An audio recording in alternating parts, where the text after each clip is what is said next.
নমস্কাৰ ছাত্ৰ-ছাত্ৰীসকল শিক্ষা সমল চেনেললৈ তোমালোক সকলোকে স্বাগতম জনাইছো মই শ্ৰী অঞ্জন বৰা মই দশম শ্ৰেণীৰ গণিতৰ দ্বিঘাত সমীকৰণ পাঠ্যৰ বিষয়ে আলোচনা আগবঢ়াম আশা কৰোঁ তোমালোক এই ভিডিঅ'টোৰ জৰিয়তে উপকৃত হ'বা আহোঁ আমি দ্বিঘাত সমীকৰণ বিষয়ে পাঠ্যৰ অলপ আলোচনা কৰোঁ আমি ইতিমধ্যে দ্বিঘাত বহুপদ আৰু দুটা চলকত ৰৈখিক সমীকৰণৰ জোৰ এই পাঠটি পঢ়ি আহিছো দ্বিঘাত বহুপদৰ আৰ্হিৰ বিষয়ে আমি অলপ আলোচনা কৰোঁ তাৰপিছত আমি দ্বিঘাত সমীকৰণৰ কেইটামান উদাহৰণ আলোচনা কৰি দ্বিঘাত সমীকৰণৰ বিষয়ে অলপ ধাৰণা আয়ত্ত কৰিম দ্বিঘাত বহুপদ বুলি কওঁতে আমি দ্বিঘাত বহুপদৰ আৰ্হি আছিলে ax² + bx + c য'ত a not equals to 0 আৰু a b আৰু c বাস্তৱ সংখ্যা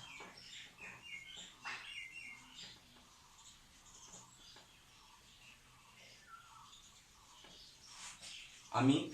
আগতে দ্বিঘাত বহুপদ এটা আৰ্হি হিচাপে পাইছিলো ax² + bx + c য'ত a not equals to 0 আৰু a b আৰু c বাস্তৱ সংখ্যা গতিকে এইটো এটা আমাৰ দ্বিঘাত বহুপদৰ এটা আদৰ্শ ৰূপ বা আদৰ্শ ঠাঁচ এতিয়া আমি আহোঁ দ্বিঘাত সমীকৰণ বুলি ক'লে কাক বুজি দ্বিঘাত সমীকৰণ বুলি ক'লে আমি দ্বিঘাত সমীকৰণৰ আৰ্হিটো এইটোৰ দৰে একেই হ'ব ax² + bx + c = 0 অৰ্থাৎ আমি এই দ্বিঘাত বহুপদটোক এটা শূন্যৰ লগত সমান চিহ্ন বা সমতাত যদি আমি স্থাপন কৰোঁ তেতিয়া এইটো এটা কি ৰূপ ল'ব দ্বিঘাত সমীকৰণৰ ৰূপ ল'ব ইয়াত একেই আমাৰ a কি হ'ব নোৱাৰে 0 হ'ব নোৱাৰে আৰু a b c অৰ্থাৎ x² হওক a x হওক b আৰু ধ্ৰুৱক পদ c এই তিনিটাই আমাৰ বাস্তৱ সংখ্যা হ'ব এইটো এটা আমাৰ দ্বিঘাত বহুপদৰ আদৰ্শ ৰূপ এতিয়া আমি এটা দ্বিঘাত সমীকৰণৰ এইটো আদৰ্শ ৰূপ এই আদৰ্শ ৰূপৰ লগত মিলাকৈ আমি কেইটামান উদাহৰণ আলোচনা কৰোঁ মই এটা উদাহৰণ ল'লো 4x² + 5x + 7 = 0 এইটো এটা আমাৰ দ্বিঘাত সমীকৰণৰ এটা উদাহৰণ এইটো আদৰ্শ ঠাঁচৰ লগত আমাৰ মিলি আছে a ঠাইত আছে আমাৰ 4 b ঠাইত আছে আমাৰ 5 আৰু c ঠাইত আছে 7 ইয়াতে আমাৰ চলকবোৰ x আছে গতিকে আমাৰ এইটো এটা দ্বিঘাত সমীকৰণৰ এটা এটা উদাহৰণ ঠিক তেনেদৰে আমি আন এটা উদাহৰণ ল'ব পাৰোঁ 5x² + 6x = 0 এইটো এটা আমাৰ দ্বিঘাত সমীকৰণ হয় কিন্তু ই আদৰ্শ ৰূপৰ লগত আমাৰ মিলি থকা নাই অৰ্থাৎ আমাৰ ইয়াতে c অৰ্থাৎ যিটো ধ্ৰুৱক পদটো আমাৰ ইয়াতে নাই এতিয়া ধ্ৰুৱক পদটো আমাৰ 0 বুলি ল'ব পাৰোঁ ইয়াতে ঠিক তেনেকৈ আমাৰ আন এটা উদাহৰণ লওঁ 5x² - 7 = 0 এইটো এটা আমাৰ দ্বিঘাত সমীকৰণ হ'ব কিন্তু হয়তো ই আদৰ্শ ৰূপৰ লগত মিলা নাই ইয়াতে আমাৰ কি নাই যিটো bx পদ আছে ইয়াত আমাৰ bx পদটো নাই গতিকে আমাৰ এইটো আদৰ্শ ৰূপত নাই তথাপিও আমি এইটো কি ক'ব পাৰোঁ দ্বিঘাত সমীকৰণ বুলি ক'ব পাৰোঁ কাৰণ ইয়াতে আমাৰ x দুই ঘাত আছে অৰ্থাৎ এই বহুপদটোৰ মাত্ৰা 2 গতিকে এটা দ্বিঘাত বহুপদ আৰু ইয়াক সমান 0ৰে বহুৱাইছোঁ গতিকে এটা দ্বিঘাত সমীকৰণ হয় গতিকে ইয়াক আদৰ্শ ৰূপত আমি লিখিলে এনেকুৱা ধৰণৰ হ'ব 5x² +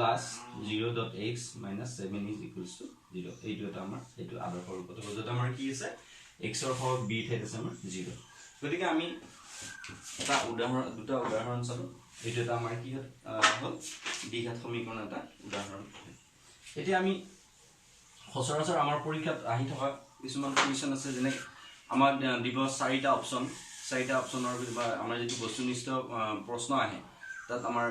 4টা উদাহৰণ মানে প্ৰশ্ন দিব বা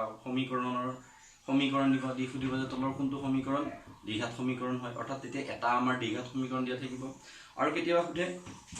তলত দিয়া কেইটাৰ পৰা কোনটো দ্বিঘাত সমীকৰণ নহয় অৰ্থাৎ তেতিয়া আমাৰ 3টা দ্বিঘাত সমীকৰণ হোৱাকৈ দিয়া থাকিব আৰু এটা নোহোৱা দিব গতিকে তেনেকুৱা ধৰণৰ আমাৰ সমস্যাবিলাক সমাধান কৰিবলৈ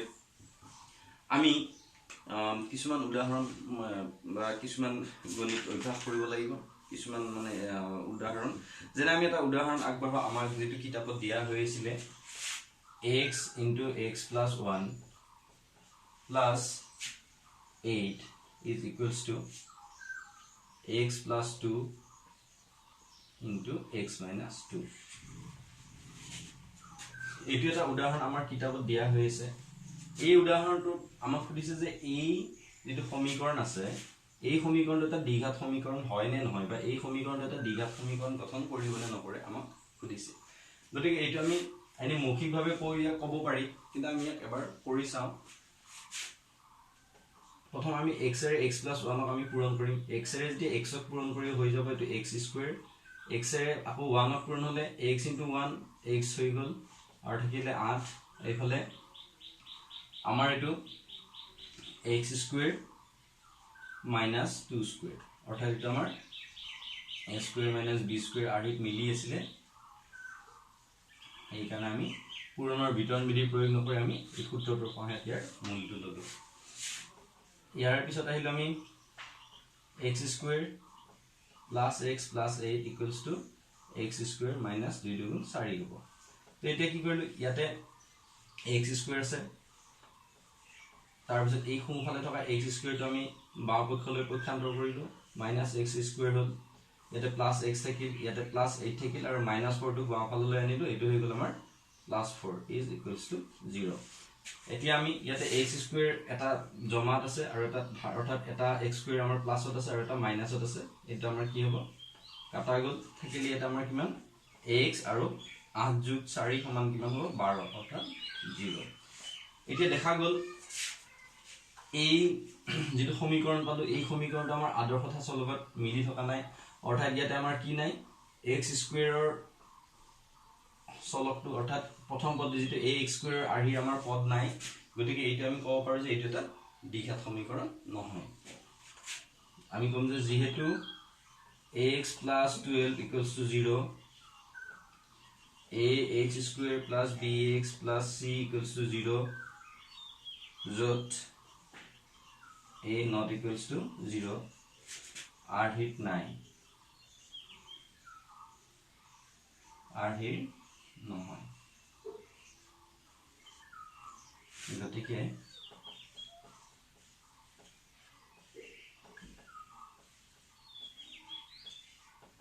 সমীকৰণটো এটা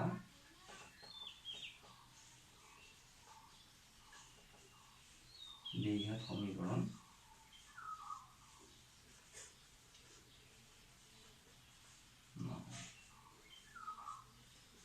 আমি এইদৰে লিখিব লাগিব আমি এটা কথা মন কৰিব লাগিব যেতিয়া আমি লাষ্টত x + 2 = 0 এই সমীকৰণটো পালো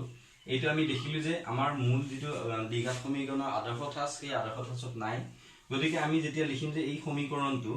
ax² + bx + c = 0 যত a not equals to 0 a not equals to 0 এই কথাটো আমি কি কৰি ইয়াতে উল্লেখ কৰি দিব লাগিব আহি নহয় বা নাই গতিকে সমীকৰণ এটা দ্বিঘাত সমীকৰণ নহয়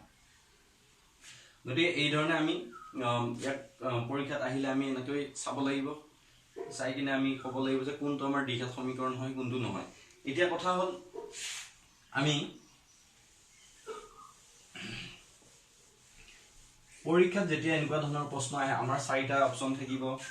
চাৰিটা অপচনৰ পৰা আমাৰ কোনটো হয় কোনটো নহয় আমি বিচাৰি লোৱাত আমাৰ সময়ৰ প্ৰয়োজন হয় আৰু যেহেতু আমাৰ এইটো 1 নম্বৰৰ প্ৰশ্ন থাকে বিশেষকৈ বস্তু নিশ্চয়খিনি 1 নম্বৰৰ হয় গতিকে সেইটো আমি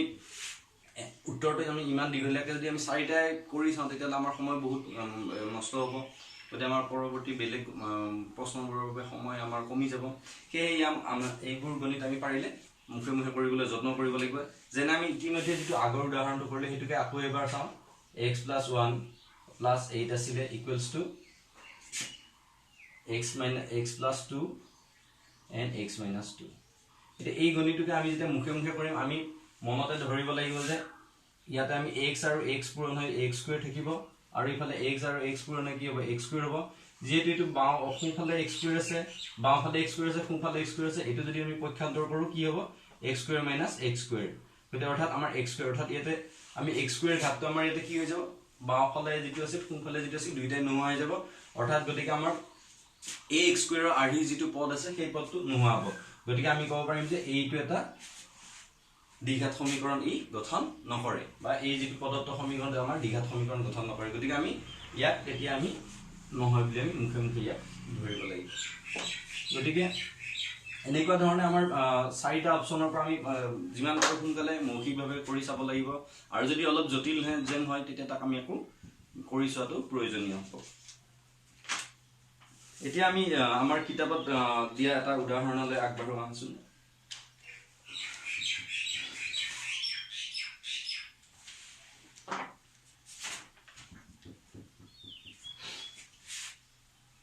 কিতাপত আন এটা উদাহৰণ দিছে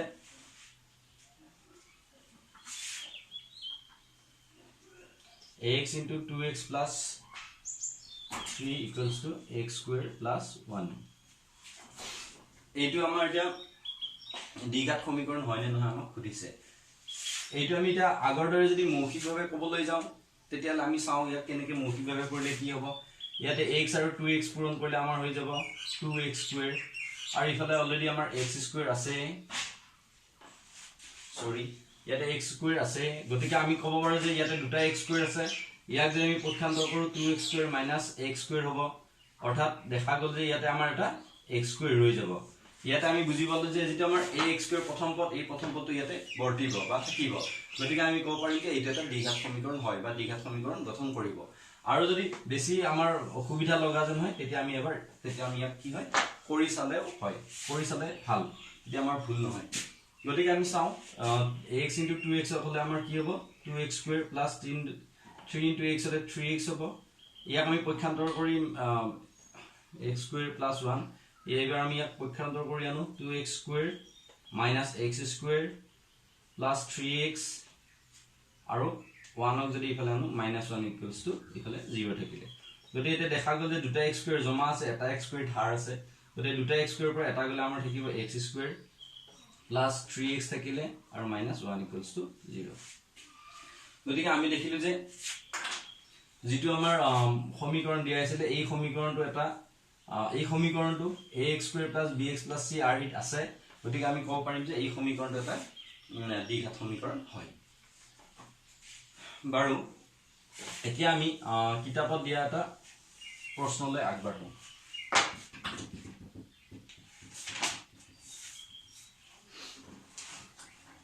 এটা আমাৰ ইয়াতে প্ৰশ্ন দিয়া হৈছিল অনুশীলনী 4.1 অনুশীলনী 4.1 ত আমাৰ 2 নম্বৰ কুৱেশ্যনটো আমাক দিয়া হৈছিল তাত আছিল দুটা ক্ৰমিক সংখ্যাৰ প্ৰশ্নটো আছিল দুটা ক্ৰমিক যোগাত্মক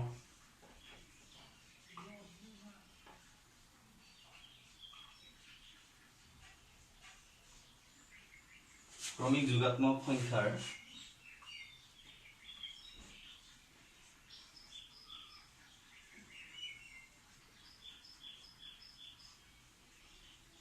পূৰণফল 306 আমি সংখ্যাটা উলিয়াব লাগে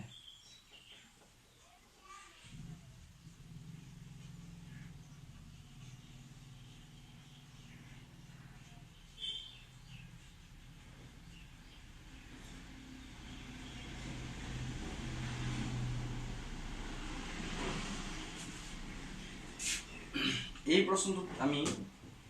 প্ৰথমতে আমি এই প্ৰশ্নটোৰ পৰা আমি প্ৰথম দ্বিঘাত সমীকৰণটো গঠন কৰিবলৈ চেষ্টা কৰিব লাগিব তাৰপিছত দ্বিঘাত সমীকৰণটো হোৱাৰ পিছত আমি সমীকৰণটোৰ সমাধান নিৰ্ণয় কৰিব লাগিব আমি আজি সমাধান নিৰ্ণয় কৰাত নাযাওঁ আমি প্ৰথমতে ইয়াক দ্বিঘাত সমীকৰণৰ আৰ্হিত কেনেকৈ প্ৰকাশ কৰিম সেইটোৰ বিষয়ে আলোচনা কৰিম এতিয়া দুটা ক্ৰমিক সংখ্যাৰ যোগফল দুটা ক্ৰমিক যোগাত্মক সংখ্যাৰ পূৰণফল ক্ৰমিক যোগাত্মক সংখ্যাৰ পূৰণফল 306 দিয়া আছে আমি সংখ্যা দুটা উলিয়াব লাগে তো ইয়াতে আমাৰ নজনা বস্তুটো কি যেটো আমাৰ সংখ্যা দুটা যেটা ক্ৰমিক সংখ্যা আছে সেই দুটা আমি নাজানো এতিয়া আমাক দিছে ক্ৰমিক যোগাত্মক সংখ্যাবোৰ আমাৰ 1 ৰ পৰা অসীমলৈ আৰম্ভ হ'ব গতিকে ক্ৰমিক যোগাত্মক সংখ্যা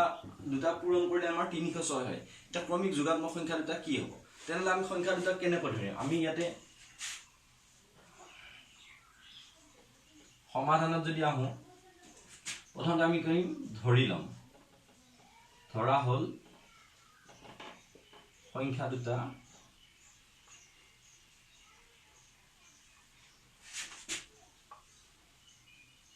ক্ৰমে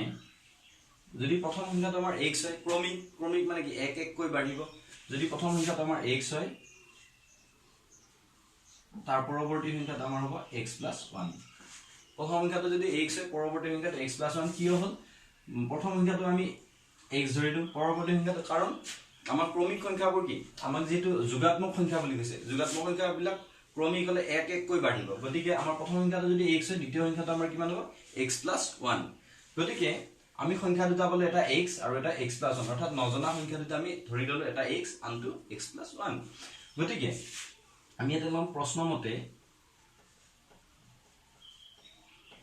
আমাৰ প্ৰথম সংখ্যাটো x আমাক কৈছে যে সংখ্যা দুটাৰ পূৰণফল গতিকে এটা x আনটো আমাৰ x + 1 যদি দুইটাকে পূৰণ কৰা ললে আমাৰ কিমান হ'ব 306 গতিকে ইয়াক আমি পূৰণ কৰো x আৰু x পূৰণ কৰিলে আমাৰ হ'ব x² + x * 1 আমাৰ x আৰু ইফালে 306 আমি পক্ষান্তৰ কৰিলো 306 - 306 এইটো এটা আমাৰ এটা দ্বিঘাত সমীকৰণৰ আৰ্হিত হ'ল আমি ইয়াতে লিখিম যে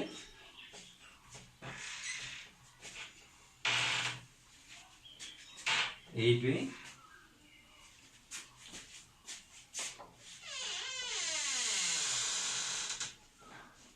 উলিয়াবলগীয়া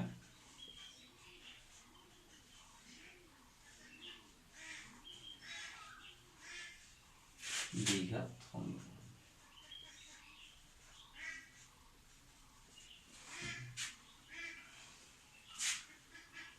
প্ৰশ্নটোত অলপ শুধৰণি কৰা গৈছে মোৰ এই কিতাপখনত ইয়াতে যেটো আমাৰ যোগফল দিয়া আছে 306 মোৰ কিতাপখনত আছিলে 106 অৰ্থাৎ 106 আছিলে ইয়াক মই শুধৰণি কৰি 306 কৰিছো কাৰণ আমাৰ 106 এৰ আমাৰ যেটো উত্তৰমালাৰ উত্তৰ আছে সেই উত্তৰৰ লগত আমাৰ উত্তৰটো নিমিলে 306 হলে উত্তৰটো আমাৰ ইয়াতে উত্তৰমালাৰ লগত মিলে গতিকে আমি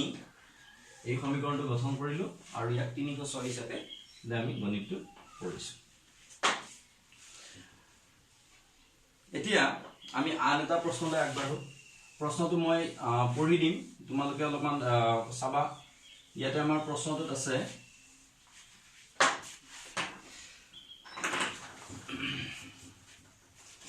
যে দিছে প্ৰশ্নটো এনেকুৱা ধৰণৰ ৰোহনৰ মাক তেওঁতকৈ 26 বছৰ ডাঙৰ ৰোহনৰ মাক তেওঁতকৈ 26 বছৰ ডাঙৰ ৰোহন নামৰ ল'ৰাজন তেওঁৰ মাক তেওঁতকৈ 26 বছৰ ডাঙৰ তেওঁলোকৰ বৰ্তমান বয়সৰ গুণফল বছৰত আজিৰ পৰা তেওঁলোকৰ বয়সৰ গুণফল যেটো তেওঁলোকৰ বয়সৰ গুণফল বছৰ হিচাপত আজিৰ পৰা 3 বছৰ পিছত হ'বগৈ 360 ৰোহনৰ বৰ্তমান বয়স আমি উলিয়াব লাগে তো ইয়াতে ৰোহনৰ মাক তেওঁতকৈ 26 বছৰ ডাঙৰ কিন্তু যদি আমি ৰোহনৰ বৰ্তমান বয়স যদি আমি x বুলি ধৰো তো মাকৰ বয়স কিমান হ'ব তেতিয়া হলে আমাৰ x + 26 আচ্ছা তেওঁলোকৰ বয়সৰ গুণফল তেওঁলোকৰ যদি আমি বয়সটো পূৰণ কৰো অৰ্থাৎ কেতিয়া আজিৰ পৰা 3 বছৰ পিছত গতিকে আমি এই শৰ্তখিনিত আমি ইয়াত গাণিতিকভাৱে প্ৰকাশ কৰিবলৈ চাওঁ আছোন সমাধান আমাৰ ইয়াতে অজ্ঞাত ৰাশি দুটা হৈছে আমাৰ ৰোহন আৰু তেওঁৰ মাকৰ বয়স গতিকে আমাক ইয়াতে প্ৰথম শৰ্তটো দিয়া আছে ৰোহনতকৈ ৰোহনৰ মা 26 বছৰ ডাঙৰ আহাচোন আমি ইয়াতে কি কৰো ধৰা হল ৰোহনৰ বৰ্তমান বয়স আমি ধৰি লওঁ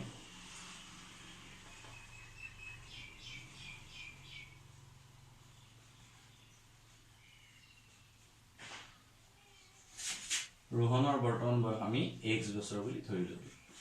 কাৰণ ৰোহনৰ মাকৰ বয়স 26 বছৰ গতিকে আমি নেক্সট ৰোহনৰ বয়সৰ লগত মাকৰ বয়স পাবলৈ আমি 26 যোগ কৰিম আৰু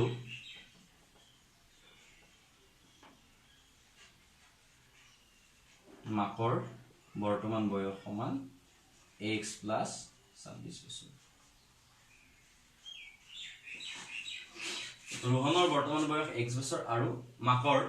বৰ্তমান বয়স কিমান x + 26 বছৰ এতিয়া আমাক প্ৰশ্নটোত কৈছে 3 বছৰ পিছত তেওঁলোকৰ গুণফলৰ কথা কৈছে 3 বছৰ পিছত তেওঁলোকৰ গুণফল অৰ্থাৎ ৰোহনৰ আজিৰ তাৰিখত যদি বয়স যদি x হয় আজিৰ দিনত যদি ৰোহনৰ বয়স x হয় তেনেহলে 3 বছৰ পিছত ৰোহনৰ বয়স কিমান হ'ব এইটো আমি জানিব লাগিব আৰু মাকৰ আজিৰ তাৰিখত বয়স x + 26 তো 3 বছৰ পিছত কিমান হ'ব সেই বয়সটো আমি উলিয়াই ল'ব লাগিব তো আমি ইয়াতে লিখিম 3 বছৰ পিছত ৰোহনৰ বয়স হ'ব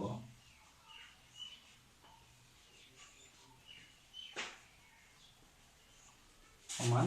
x plus 3 বছৰ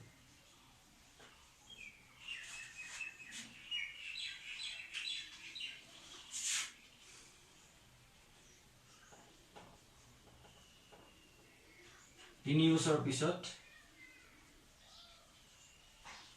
মাকৰ বয়স হ'ব x plus 26 যোগ 3 সমান x plus 29 বছৰ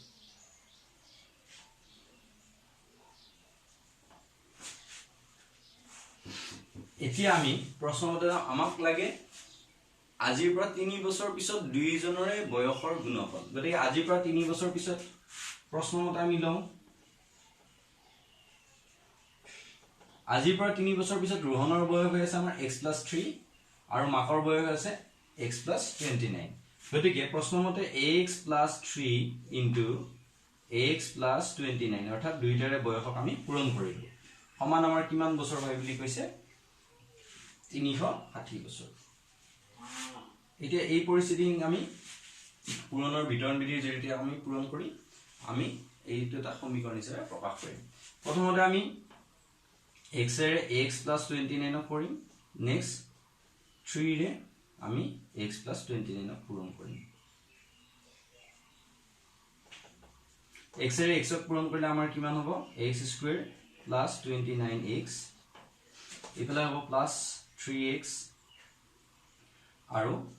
3 into 29 আমাক পূৰণ কৰিব লাগিব 3 9 জ 27 আটো থাকিলে 2 3 2 6 87 3 9 27 ৰ 7 হাতত থাকিলে 2 3 6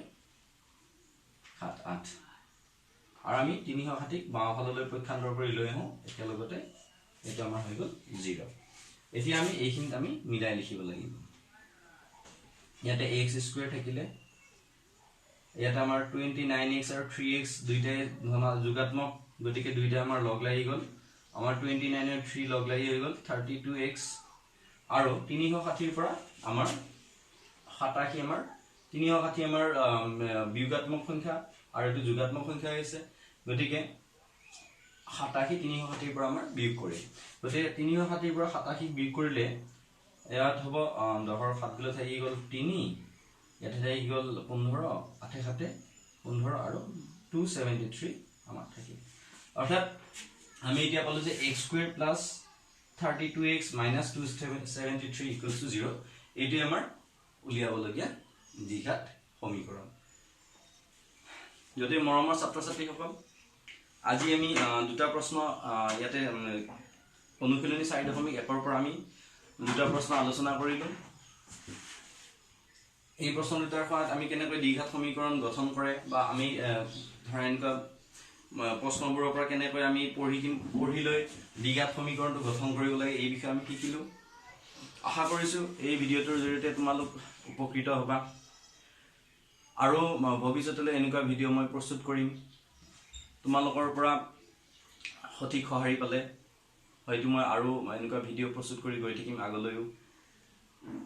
গতিকে আজিলৈ ইমানতে সামৰিছো তোমালোক ভালদৰে থাকা কৰোনা ভাইৰাছৰ যি এতিয়া ভয়ানক পৰিস্থিতি চলি আছে এই পৰিস্থিতিৰ সময়ত তোমালোক ঘৰৰ পৰা নোলাবা